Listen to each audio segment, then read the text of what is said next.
The envelope was thick, cream-colored with embossed gold lettering. It smelled like expensive perfume and entitlement. Inside was the invitation I'd been expecting and dreading. You are cordially invited to the Whitaker family reunion. Location, the Whitaker estate. Dress code, summer formal. Date, July 9th. I stared at the words for a long time, then slipped the invite back into its envelope and placed it beside the others I'd received over the years. I had never attended. Not once. But this year was different. This year, I had a reason to show up. You see, for most of my life, I was the invisible one at family events. Or rather, the one they pretended was invisible. The girl who wore hand-me-downs at Thanksgiving. The woman who showed up without a husband at weddings. The one who rented her place, worked long hours, and didn't have a real career according to Aunt Lorraine. Because real careers didn't involve worn jeans and late nights at zoning commission meetings. But no one ever asked what those meetings were for. No one ever questioned what I did with the little I had. Because to them, I was just Kira. The child of the poor Whitaker. The one who never made it. And they reminded me of that. Repeatedly. I arrived at the estate 30 minutes late on purpose.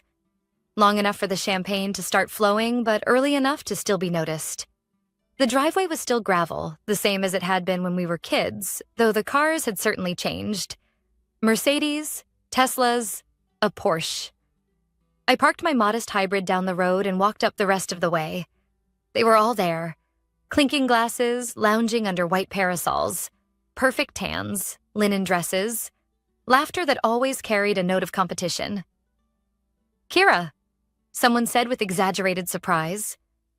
It was Aunt Lorraine, her pearls glinting in the sunlight. "Oh, honey, we weren't sure you'd come. Didn't think you could get the time off." I smiled politely.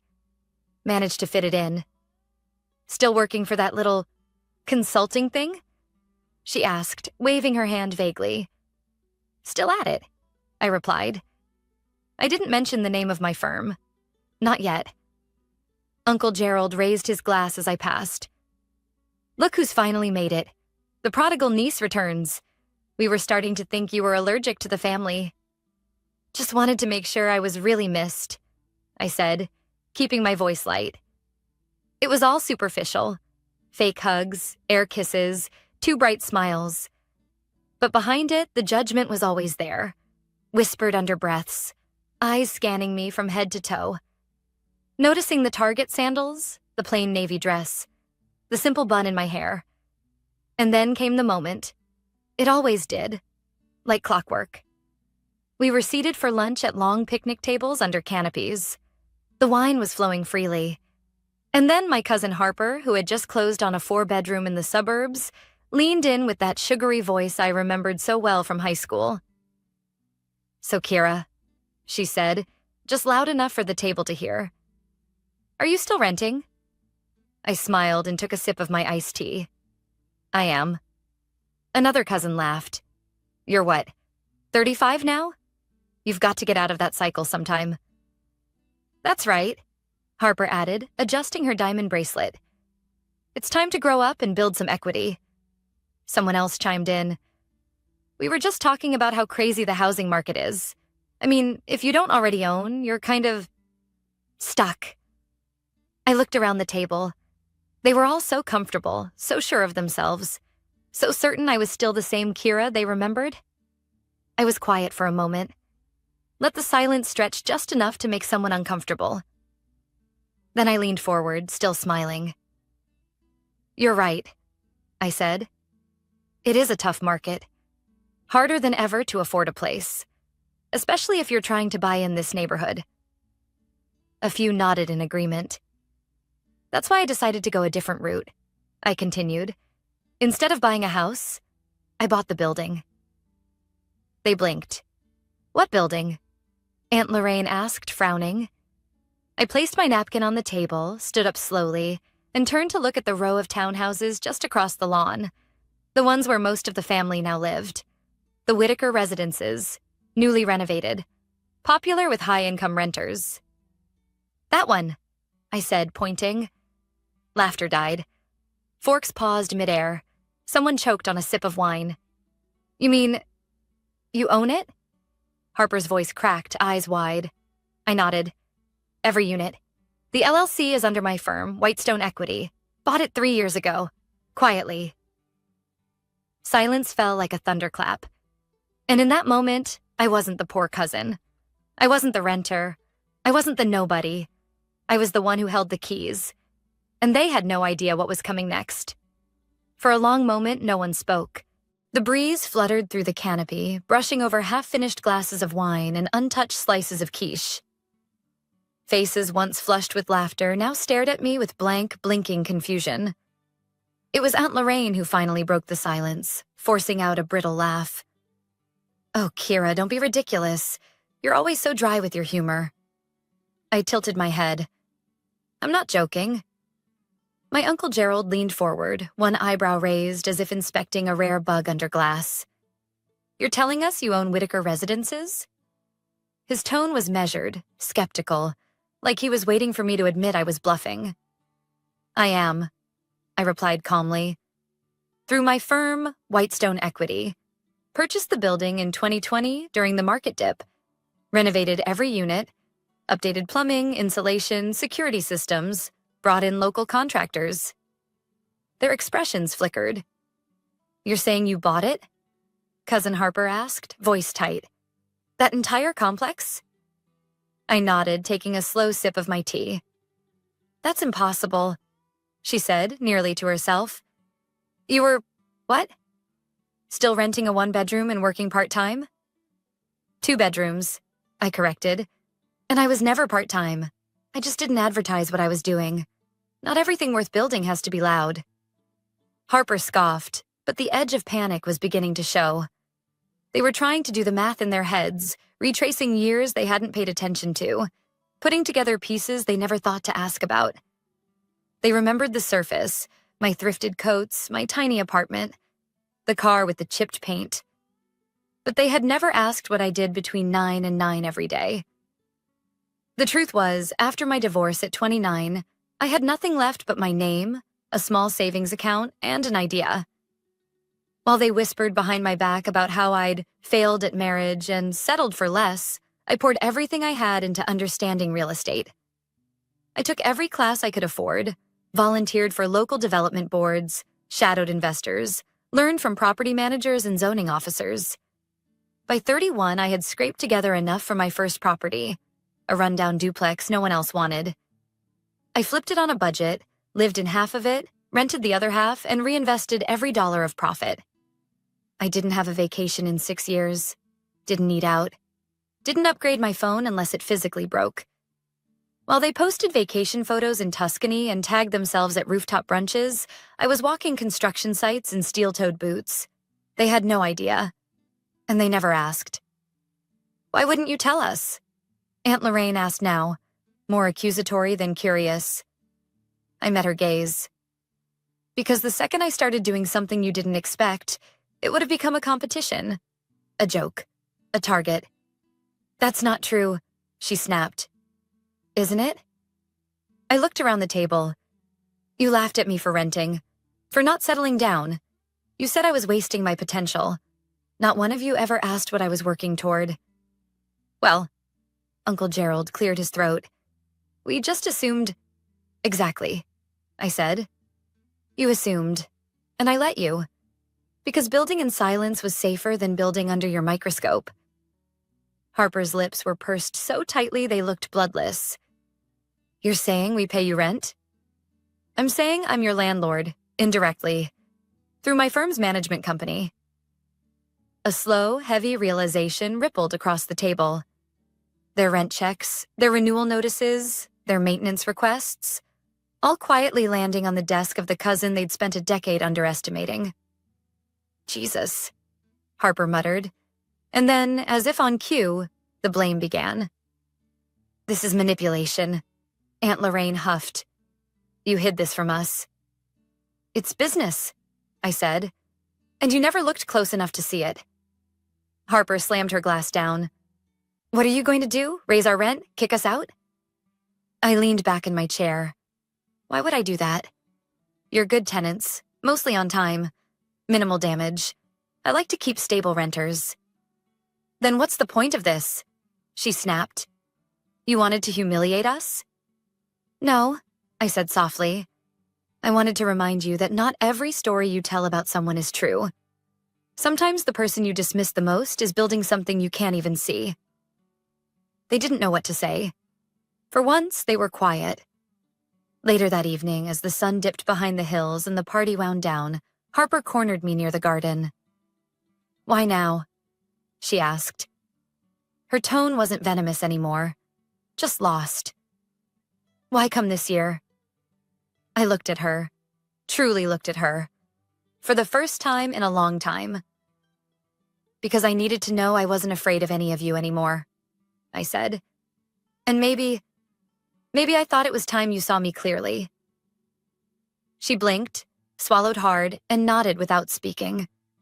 As I walked away, I heard Aunt Lorraine whisper to someone, "That girl's not who we thought she was." She was right, and they were just starting to realize how little they actually knew about the girl they once laughed at. I didn't sleep much that night. After leaving the reunion, I walked the long way back to my car, heels in hand, letting the gravel dig into my bare feet.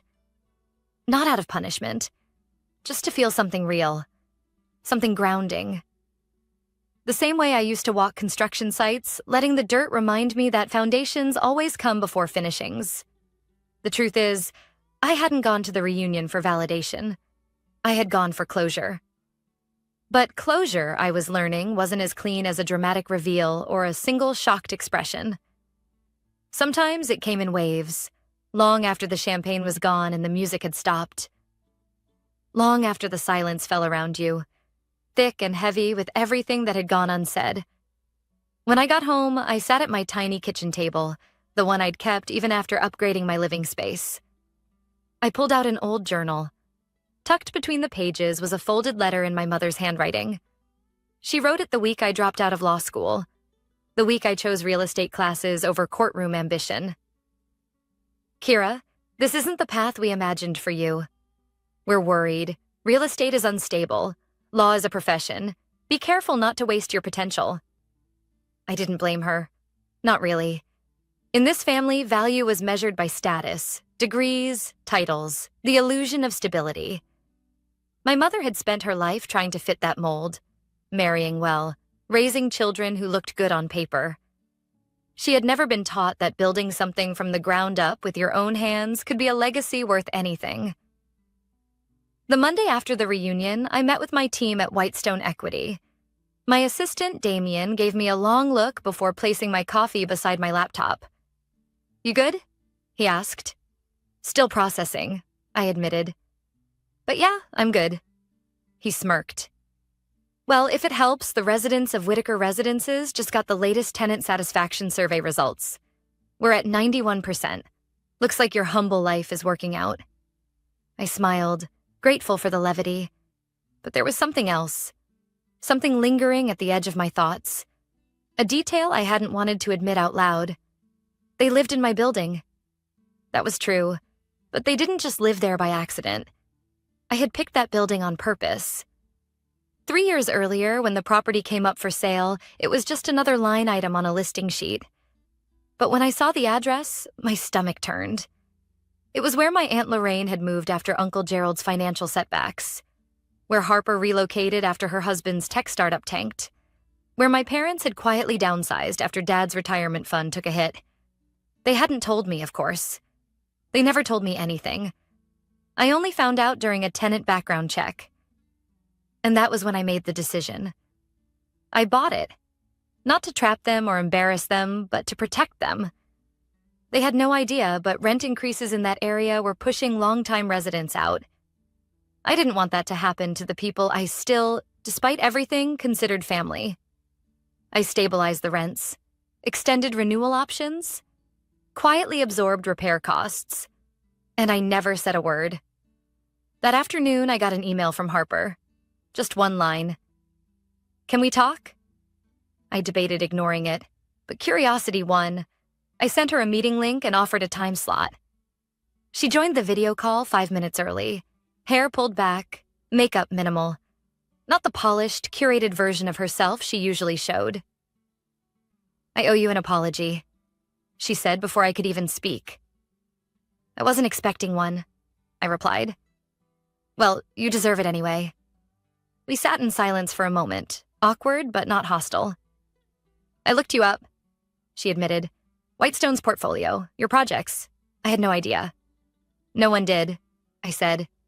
"That was the point." She nodded. "I guess I just assumed you were failing, because you weren't flaunting anything." I tilted my head. "That's the thing about assumptions. They don't require facts, just comfort." She looked away, ashamed. "I'm not asking for anything," she said. I wanted you to know I see it now. All of it." That meant more than I expected, but before I could thank her, she added something that caught me off guard. "Do you remember the Christmas I got that internship at the design firm in LA?" she asked. "Yeah. Grandma wouldn't stop talking about it." "Well, I saw your portfolio sketches that year. They were better than mine. But you never submitted them. Why?" I sighed. "Because everyone had already decided who I was. And back then, I wasn't strong enough to fight it." She swallowed hard. "You are now." And maybe I was. After we ended the call, I sat back and stared out my office window. Below, the city pulsed with quiet life. Apartment windows glowing, sidewalks bustling with parents and dogs and groceries.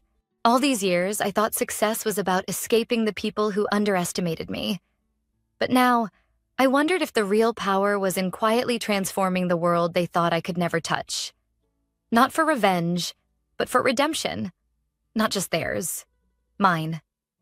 2 weeks passed after the reunion, but the ripple effects lingered. I began receiving unexpected texts. Some cautious, others awkwardly warm. A thumbs-up emoji from Uncle Gerald. A forwarded article on real estate trends from Cousin Simon, who hadn't spoken to me in years. And then there was my mother's voicemail, hesitant and a little breathless. "Hi, Kira. Your father and I were wondering if you'd like to come by for dinner. Nothing fancy. Just us. We'd love to talk." It was the first invitation I'd received from them in nearly a year. I almost didn't go. But curiosity, and maybe hope, nudged me toward yes. Their house was smaller than the one I'd grown up in. A modest, single-story home with flower beds that had clearly once been beautiful.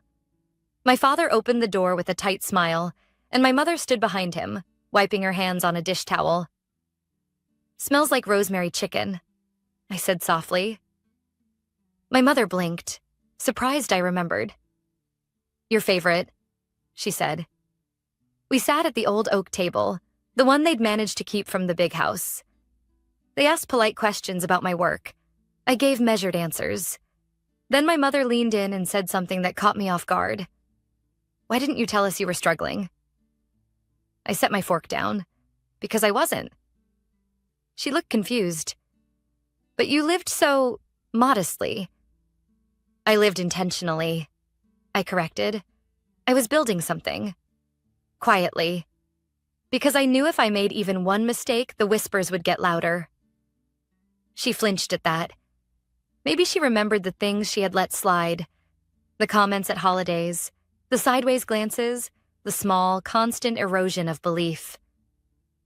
"You could have asked," I said gently. "You could have called. But you didn't want the version of me that didn't come with a degree or a ring or a 5-bedroom house. You wanted the presentation, not the person." My father exhaled. "You're right." I looked up, startled. "We failed you in that," he continued. "We stopped seeing you for who you were becoming and only saw what you hadn't yet achieved. That was our mistake." It wasn't an apology exactly, but it was something. And it landed harder than I expected. The next day, I received a call from the property manager of Whitaker Residences. "Kira," she said, "we've got a situation with one of your tenants." "What's going on?" "Unit 3C, Aunt Lorraine. Her rent check bounced again. 3rd time in 6 months. She's months behind." I paused. "Has she said anything?" "She's embarrassed. She's been avoiding us." Of course she was. Lorraine would rather walk on glass than ask me for help, especially now. Tell her she's covered for the next 6 months, I said. Quietly, say it's a temporary hardship assistance program. No need to involve her pride. The manager paused. Are you sure? I'm not here to punish them. I'm here to protect the building. And maybe to break a cycle. Later that evening, I pulled out the box I kept tucked in the back of my closet. Inside were scraps of my early plans, hand-drawn blueprints, spreadsheets scrawled with margin notes, newspaper clippings of low-income housing battles I'd fought on city councils. No one had seen these before. No one had asked to. I found an old photo. Me in a hard hat, smiling beside a dusty duplex on the day I closed on my first property. I remember thinking then that success would feel like a spotlight. That one day, everyone who doubted me would see me. But now, years later, I realized I never wanted a spotlight. I wanted impact. Legacy. Something that mattered beyond bragging rights at a family reunion. A few days later, Harper reached out again, this time in person. She showed up at my office, sheepish, holding a coffee and a notebook. I've been thinking, she said. I want to learn about what you do, how you do it. I raised an eyebrow. You want to become a landlord?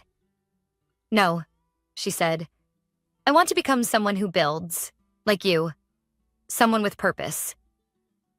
It was the first time I'd heard her speak without trying to outshine someone. I nodded slowly. Okay, come in on Monday. I'll show you the basics. Her eyes widened. Really? Sure, I said. But no shortcuts. You'll start from the ground up, just like I did. She smiled. Deal. That night, I walked the block surrounding Whitaker residences. The lights in each window flickered with lives in motion. Families cooking dinner, teenagers playing music too loud, dogs barking at passersby. This place used to be just a number on a spreadsheet. Now it was part of something bigger. I'd protected the people who once laughed at me. Not because they deserved it, but because I refused to become like them. Vindictive, shallow, consumed by pride. The best revenge isn't always power. Sometimes it's peace. Sometimes it's standing tall in front of people who never thought you'd rise, and choosing not to crush them in return. By the time Monday arrived, the office buzzed with more than just routine energy. Harper showed up 10 minutes early, notebook in hand, dressed in flats and a clean, neutral blazer. No designer logos, no loud perfume. Just a nervous sincerity I hadn't seen from her since we were kids playing in our grandmother's garden, before ego took over our family like a slow-growing vine. I brought coffee, she said, lifting 2 cups like a peace offering. I smiled. Thanks, let's get to work. I didn't start her with meetings or market analysis. Instead, I handed her a stack of tenant feedback reports from our last 4 acquisitions. Read these, I said. Every single comment. Understand what people are really saying, not just about the units, but about their lives. She blinked. No spreadsheets? Not yet. First, you learn who you're serving. It was the opposite of how she'd been taught. In our family, people came second to status. Profit was the god they worshipped. And anything not worth showing off on social media was deemed unworthy altogether. She didn't complain, though. Just nodded, sat down, and started reading. By the end of the week, she was different. Still Harper, still quick-witted and proud, but more grounded, thoughtful. She had questions, real ones, about community design, zoning regulations, rent control, sustainable development. One afternoon, I found her staring at the city plan pinned to my wall. You know, she said quietly, when you told us you owned the building, I thought you just wanted to rub it in. I stayed silent, letting her speak. But then I looked at how you handled it. No rent hikes, no evictions. You didn't try to flex at us, you just kept going. I turned to her. You want to know a secret? She looked at me. I could have raised your rents, legally. The market would have supported it, but I didn't. Because people deserve stability. not just granite countertops and infinity pools. She swallowed, then asked, "Do you think people like me can change?" I met her eyes. "That depends. Are you willing to unlearn everything that made you feel superior?" She nodded, slowly. "I think I already started." A week later, I received an unexpected request, an invitation to speak at a city development forum. They wanted someone to talk about ethical urban growth, specifically female-led firms investing in inclusive housing. For the first time, my name wouldn't be tucked behind an LLC. It would be front and center. I hesitated before accepting. Part of me had grown so used to moving in silence that stepping into a spotlight felt unnatural, risky. But another part, the part that once sat at the kids' table while my cousins laughed about landlord losers, was ready. Ready to show that building something real didn't require permission, only purpose. The day of the forum, I wore a tailored navy dress, minimal jewelry, and my favorite scuffed flats. Not because I couldn't afford better, but because I didn't need to prove anything anymore. I spoke for 15 minutes, shared my story, the projects, the communities, the people. I didn't name drop, didn't gloat, just told the truth about what it meant to build from the margins. The applause was quiet at first. Then it grew, warm, genuine. Afterward, someone from the mayor's office approached me. "We'd like to work with you," he said. "The city needs more developers like you, ones who care about people, not just margins." I thanked him, heart pounding. This wasn't just about proving my family wrong anymore. This was bigger. When I got home, there was a letter waiting on my doorstep, handwritten with a familiar looping script. It was from my mother. "Kira, I watched the recording of your talk tonight. I cried halfway through. I realize now I didn't just underestimate you. I didn't see you. Not really. I was too focused on who I thought you should be to appreciate who you were becoming. Your father and I are proud. We always should have been. Love, Mom." I sat on the steps and reread it twice. Then I folded it neatly and placed it in the same box that once held only blueprints and doubt. Now, it held something else. Validation. Closure. A beginning. A few days later, I walked the hallways of Whitaker Residences. It looked like any other quiet evening. Lights on. Distant laughter. The smell of dinner through cracked windows. But something felt different. Unit 3C's door opened as I passed. Aunt Lorraine stood there, her voice uncertain. "Kira." I stopped. "Hi." She cleared her throat. "I heard what you did. With the rent. With everything. I didn't want you to lose your home," I said. She hesitated. Then, for the first time in my life, she said the words I never expected. "Thank you, and I'm sorry for how we treated you." I nodded once. "Thank you for saying that." As I turned to leave, she added, "Your grandfather would be proud. You know that, right?" I paused. For a moment, I imagined him sitting on his old porch swing, sketching ideas for community centers no one funded, quietly believing in the power of shelter, not showmanship. "I hope so," I said softly. Then I walked back into the night. One chapter was ending, but something far more powerful was just beginning. The Alder Street Community Garden buzzed with soft music and clinking glasses. Fairy lights hung between trees, gently swaying in the evening breeze. Kids chased each other between planter beds. The smell of roasted vegetables, freshly baked bread, and laughter filled the air. It was our first tenant appreciation night, an idea I'd had years ago, when I was still mapping dreams on the back of receipts. A celebration of community, not contracts. Of people, not property lines. Harper stood beside me, handing out raffle tickets to residents with a warm smile I barely recognized. "She's changed," Damien said beside me, watching her from across the courtyard. "Never thought I'd see the day." "Me neither," I replied. "But sometimes people just need a different mirror." He handed me a folder. "City just approved our next project. East Point Revitalization. It's yours if you want it. I took the folder without looking inside. I do, but not yet. Tonight's not about the next thing. It's about honoring this one. He smiled and nodded, then wandered off to join a group of tenants near the barbecue. Toward the end of the night, my parents arrived. They didn't come dressed in their usual polished way. No heels, no sports jacket. Just comfortable clothes, worn-in smiles, and a plate of brownies my mom insisted on bringing herself. "You sure we belong here?" My dad joked lightly, handing me one. "You do now," I said. He looked around, taking it in. "You built this." "I did," I nodded. "But I didn't do it alone. Every single person here helped. They trusted me, even when no one else did." My mom reached out and touched my arm. "We see that now, and we're sorry it took us this long." I didn't need the apology anymore, but hearing it still mattered. Some wounds don't need to be reopened. They just need to be acknowledged. Later that evening, I stood on the small platform we'd set up under a canopy of lights. The chatter quieted as I stepped up with a mic in one hand and a notebook in the other. "I just want to say thank you," I began. "Not just for coming tonight, but for believing in this place.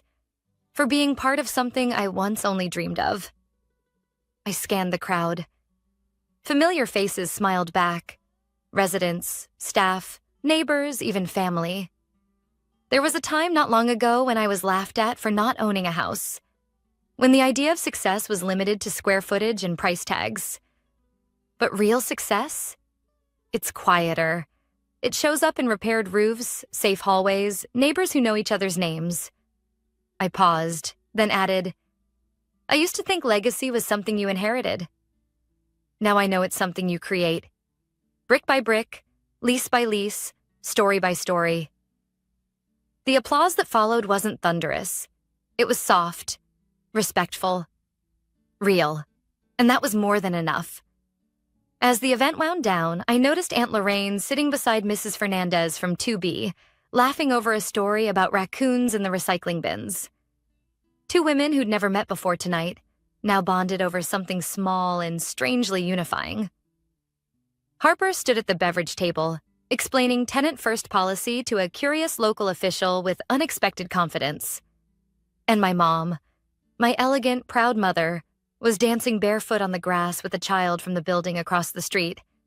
They were changing, slowly, imperfectly, but changing nonetheless. A few days later, I returned to my old apartment. I hadn't lived there in over a year, but I kept the space. Not for nostalgia, but for grounding. It reminded me of where I started and why I began it all. I sat on the floor, no furniture needed, and opened my notebook. On the first page, I wrote, "What I build must serve people." Not egos. Legacy is not in the name on the building, but in the lives inside it. Then I closed the notebook, leaned back against the cool wall, and exhaled deeply. I didn't set out to prove anyone wrong. I set out to prove something to myself. That kindness is not weakness. That resilience doesn't need to shout. That quiet work matters, especially when no one is clapping. And in the end, I didn't need them to see me. I needed to be me. The girl they underestimated? She became the woman they now turn to.